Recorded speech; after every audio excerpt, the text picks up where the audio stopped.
Hai sahabat, selamat pagi. Jadi hari ini kita lanjut ya di iCare Day sesi kedua ini. Kita akan bahas lebih jauh mengenai empati. Jadi apa itu empati? Kali ini yang sharing adalah Mas Indra. Beliau ini yang mendevelop aplikasi QCC yang sudah digunakan saat ini. Dan dalam tahap developmentnya juga salah satunya menggunakan pendekatan design thinking. Nah sehingga hari ini Mas Indra akan sharing bagaimana sebenarnya proses empati itu dilakukan. Oke, silakan Mas Indra. Oke, makasih Mas Bro. Assalamualaikum warahmatullahi wabarakatuh. Ya, sesuai dengan tema hari ini ya, saya coba sharing nih apa sih empati itu. Nah, berarti kalau misalnya Mas Indra kan udah pernah nih ya kan melakukan. Nah, aktivitas utama di tahap empati itu apa sih sebenarnya Mas Indra? Oke Bro, makasih pertanyaannya. Untuk empati itu sendiri yaitu pada dasarnya adalah memahami konsumen. Jadi menggali informasi pengguna atau konsumen kita, gimana mereka berperilaku, berpikir, merasakan, apa motivasi mereka dan apa yang dibutuhkan sih buat mereka gitu.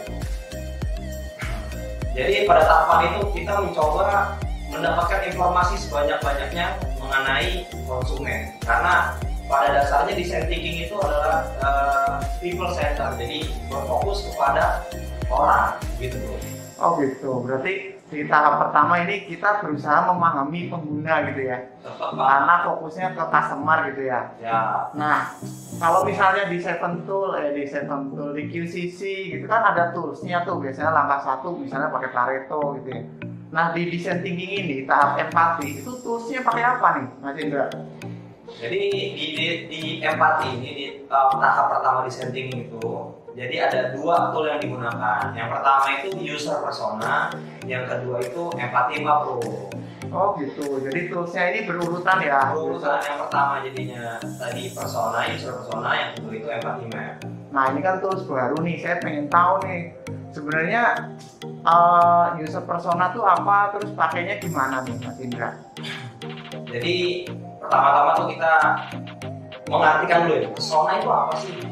Kayak asing kan? Persona itu seseorang mewakili atau merepresentasikan pengguna produk atau jasa kita. Nah, urutan kita nyari user persona itu, yang pertama kita mapping user dulu. Jadi mapping user yang mau kita guna itu berdasarkan umur kah, atau jalur kah, atau masa kerja kah gitu. Nah kalau udah ketemu, ya kita riset dia yang usernya itu, kita riset, kita kayak wawancara secara langsung atau tidak langsung lah mengenai ya, siapa dia gitu, gimana kerjaannya gitu, nama, alamat ya umum lah gitu. Nah habis kita riset user, nah kita ngebuat deskripsi nih, kita susun semua yang kita udah interview atau kita riset usernya ke dalam sebuah deskripsi gitu bro.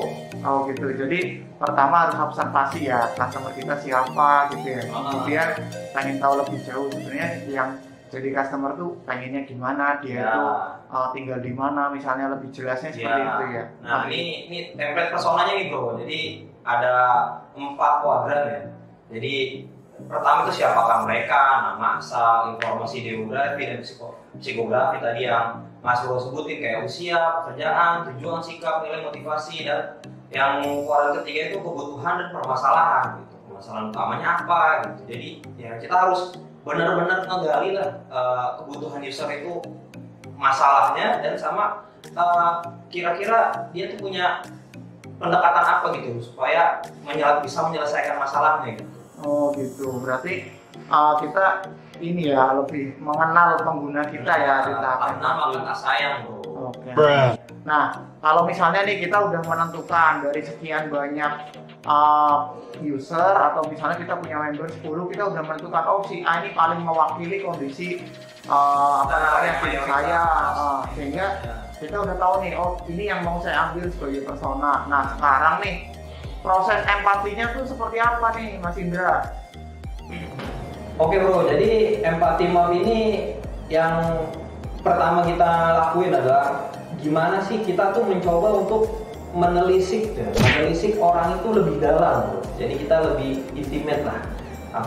Kita melihat kita nanya kesehariannya, apa yang mereka lihat, apa yang mereka dengar, apa yang teman-teman yang katakan gitu. Terus yang mereka lakukan pada saat ini tuh apa gitu. Nah, dari beberapa poin pertanyaan itu, nah pasti kan kita tahu tuh poin pains-nya di mana dan poin gains-nya di mana. Pains itu apa sih? Jadi apa yang ditakutin mereka, apa yang dicemasin mereka, apa yang buat frustasi gitu.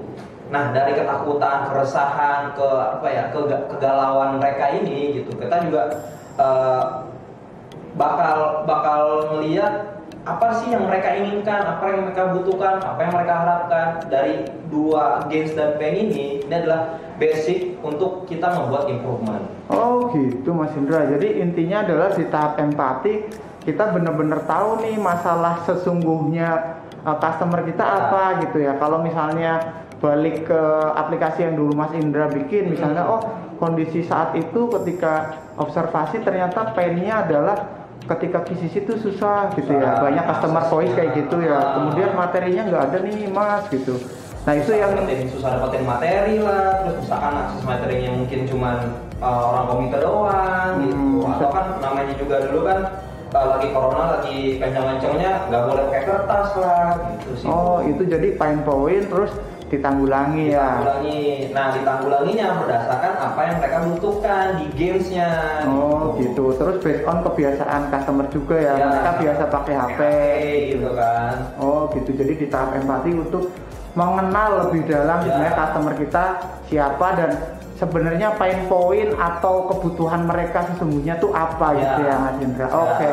Luar biasa nih sharing kali ini dari Mas Indra, sangat jelas buat saya, banyak insight ya. Kemudian ada contohnya juga terkait pembuatan aplikasi sehingga ini lebih menggambarkan sih, saya lebih paham lah. Harapannya juga teman-teman bisa paham ya. Oke, mungkin sekian untuk sharing kali ini. Terima kasih banyak. Wassalamualaikum warahmatullahi wabarakatuh.